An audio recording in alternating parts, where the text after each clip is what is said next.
Okay, that's still going along nicely. We're almost there. Okay, I'm going to turn the temperature up because it's not coming up fast enough. Turn it up just a little bit. Now this is the book I'm running from. Sorry about the light, but it should adjust.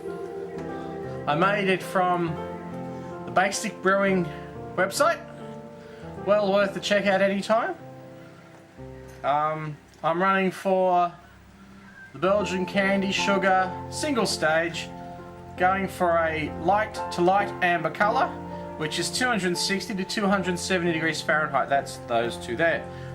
Well worth doing. As you can see, it looks fantastic. It's taking care of itself quite nicely. I think I'll stop this time at 260 degrees. I've done a couple of batches already and they've come up really nicely. If you smell this, at the moment it's smelling very much of sulphur. But then, well actually no, more ammonia. You can smell it quite strongly. That's because it's diammonium phosphate or brewing salts.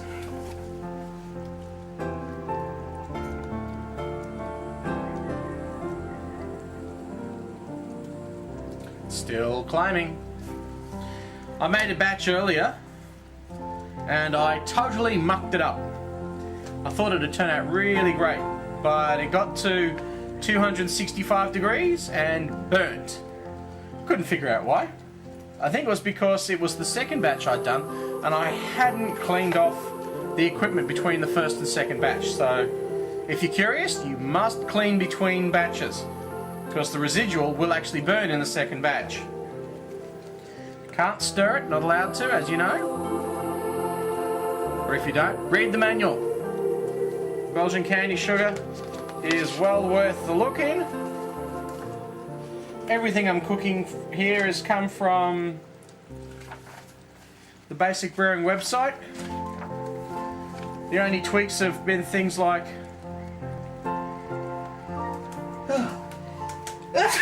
excuse me. Only things that are different here are I've tweaked it to use raw sugar instead of brewing sugar, or what we're calling dextrose, which is also, I think you guys also call corn sugar. Just using the wife's kitchen, sorry darling. And we're up to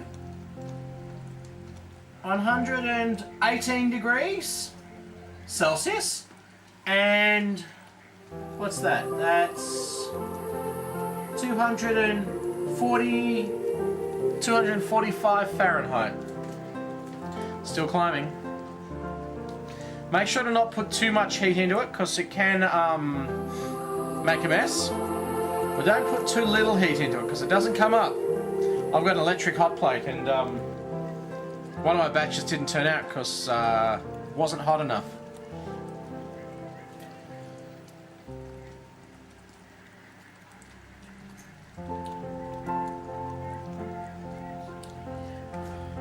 So on my candy thermometer it shows it as hard ball is where I'm going to. That'll give me a light apricot colour, flavours associated with peach, fruit and white grapes with soft vanilla flavours. I'm also sort of aiming at, because I know I'm working with raw sugar rather than just straight white sugar, I'm going for a more amber red tone caramel with soft sweet fruit flavours, sort of grape, raisin, mild plum and dried apricot flavours in it, and vanilla and cardamom notes in it. And we're almost there. Doesn't that look yummy? I could just eat that. If I stuck my finger in that, I'd burn it. But it looks like I should. It really does.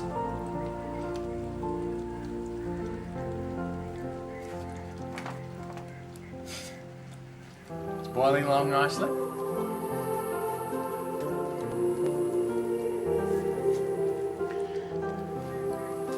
I might zoom in on that thermometer so you can see it, if I can.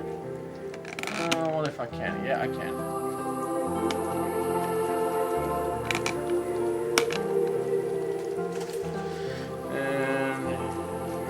wipe the faces of that so they're not quite so steamy. There you go. It's boiling away. Can we go it any tighter on there? Yeah, I can. And I'm going for hard ball. You see there you've got your soft ball, the past soft ball. And then the next one up was firm ball. And then hard ball. So I'm going for hard ball because that's 260 degrees. You got to keep an eye on it because if it starts looking black, just add your water. It means it's starting to burn and you don't want that burnt flavour. It doesn't taste as nice.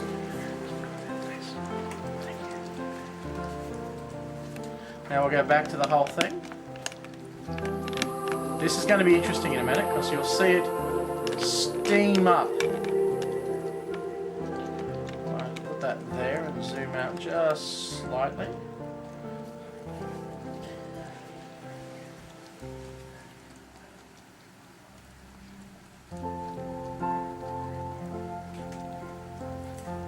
Doesn't it look yummy?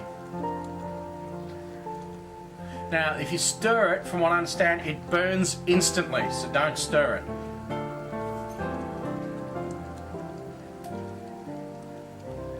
And we're almost there for temperature.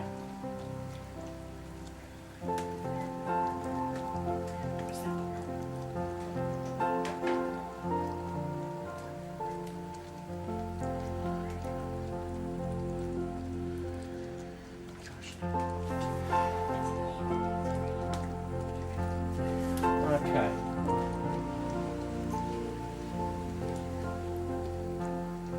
We're at 255 Fahrenheit. We're almost there.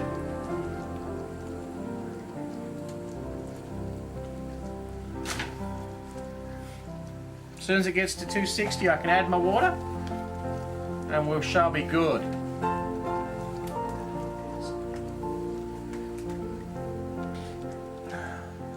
So I decided not to pause this time. It was more interesting to watch it all, I thought.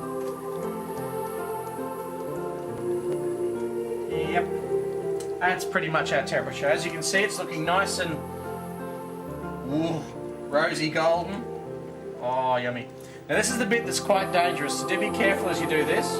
But do it in one quick succession. If you don't, it can make a real mess. There you go, it's done in one quick hit.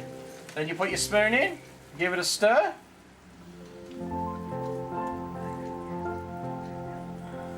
And as you see all the bubbles out of it now, you've just brought the temperature down really quickly.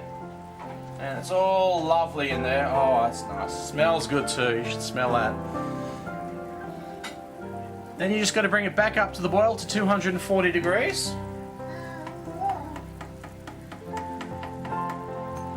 That will not take long.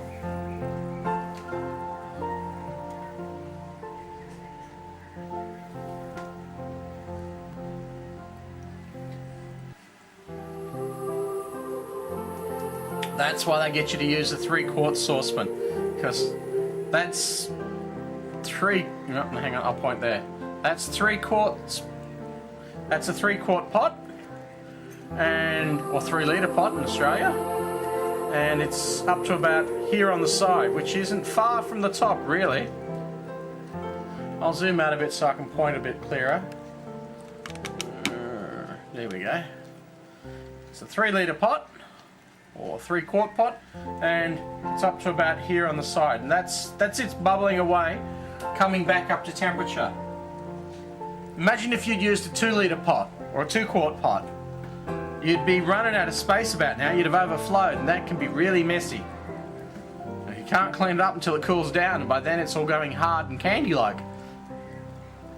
That's not a good thing. Ooh, this is hot stuff.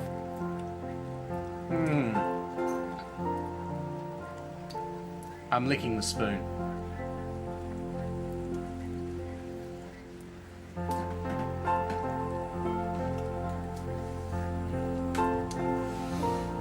The urge to put it back in there.